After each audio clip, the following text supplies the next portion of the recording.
I read. I've interviewed Theo Foradori, who's one of my favourite Italian wine producers. There's some geeky winemaking stuff in there, so I won't be too offended if you need to skip some of it. Hello, we're here at the, where are we at? Real Wine Fair. Yes. Where all the real wines are.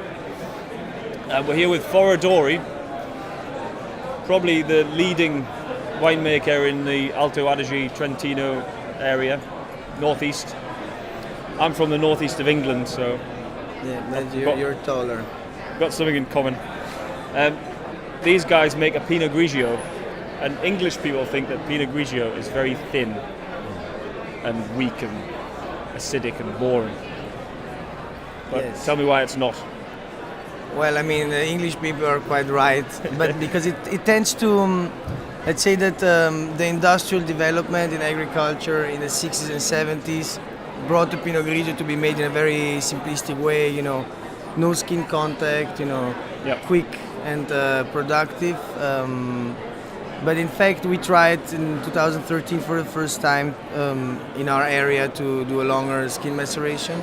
So we do a 9-month skin maceration in clay and forest with our Pinot Grigio, and the result is a little bit more structured. It has this rubin, very light rubin color, and well, yeah, you know, you said. So it's got lots of complexity, lots of texture. Well, obviously, if you leave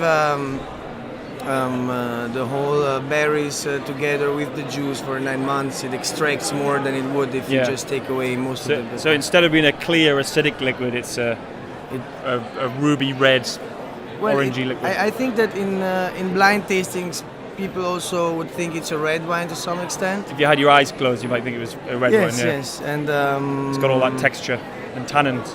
it is more. Yeah, it has let's say more secondary notes in the palate than it would if you just do a quick, no maceration or just a very quick passage with the skin. So it's a matter of method, and obviously you need a good prime material to work in this way. So I think that also made the difference.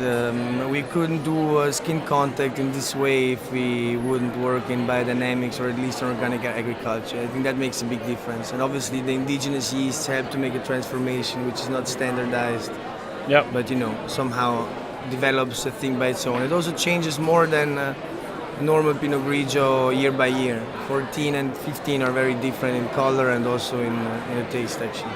So if you want the ultimate Pinot Grigio, this is probably it. Well, in Trentino maybe, in general, I wouldn't go too far, but it's good. And also Nosiola, which is a grape that not many people have heard of. This is like where your wines really like soar above everything else. Well, Nosiola. Just like your signature grape. Yeah, in the whites, yes. Our signature grape is technically the red wine, is the Teroldego, which is our main production, but Nosiola is an indigenous variety which grows over the hills of Trento. Mm-hmm. And we do the same long skin contact maceration, but it's a very pale white variety. The berries don't taste like much when you taste them before you harvest them. Yeah. That's also why it was cut down heavily during the 60s and 70s, because it was not very useful in making a quick aromatic wine. It takes a lot of effort and time. Yes, it takes a little bit more of a complex vinification. So again, a long skin contact is needed to extract maximum. But at the end of the day, it has the same procedure in the winemaking as the Pinot Grigio, but it keeps a very pale white color compared to the Pinot Grigio. That's because it's at the extreme opposite spectrum of colors in a white wine variety. Can we try some then, and we'll of course talk about what it tastes like? So their wines are in clay pots, so it's called amphora. So there's a lot of amphora wines here at the Real Wine Fair. And they've had a lot of time where the skins have been in contact with the juice, which this makes them a bit bigger, doesn't it? Yes, what changes is that you need a very, let's say, clean and probably farmed.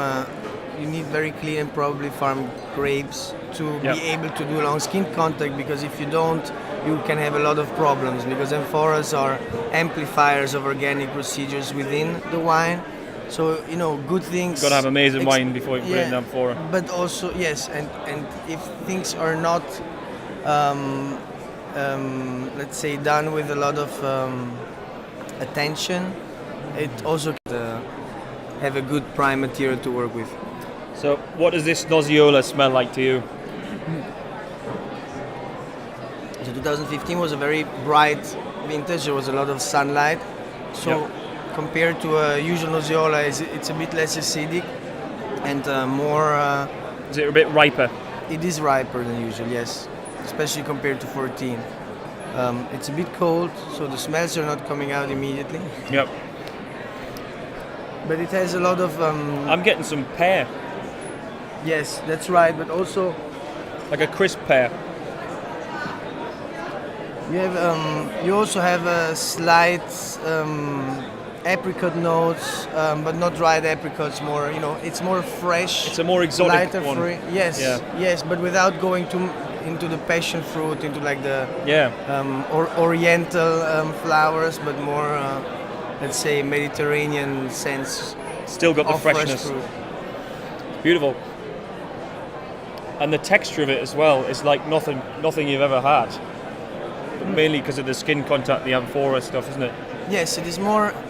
It doesn't wash away quickly as you would expect a white wine from Trentino to do it. It stays much longer in the palate. Yeah, still going.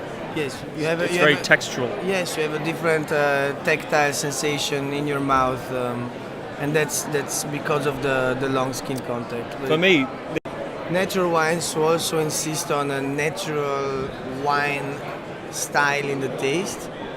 Like the wood varnish. Yes, or especially in the whites, this what do you call it? This yeasty, unfiltered taste. Yeah. I think our wines in this are a little bit more precise. They are, yeah, they're cleaner. Yes, I mean, even though we don't filter, we filter them by gravity. So basically, we do after the amphoras clear up after 7 months. So the wine becomes very clear, and then we put it in concrete for a month to assemble the amphoras, and there it redeposits, and so it clears down again, and so we don't really need to filter it. And many times in these macerated wines, they don't wait for it to deposit and clear up again, but they fill it. They bottle it when it's still a little bit. Bit cloudy, and you have more yeast in it, which is very interesting many times, but it also tends to have does it mask other flavors? A little bit. Sometimes I feel like you have more of this macerated taste, and you actually get to the more delicate or subtle taste of it. But you're going for just purely the taste of the terroir. We're trying to get to more of an elegant and precise wine without using the classical methods to get a precise wine, which would be extreme filtering and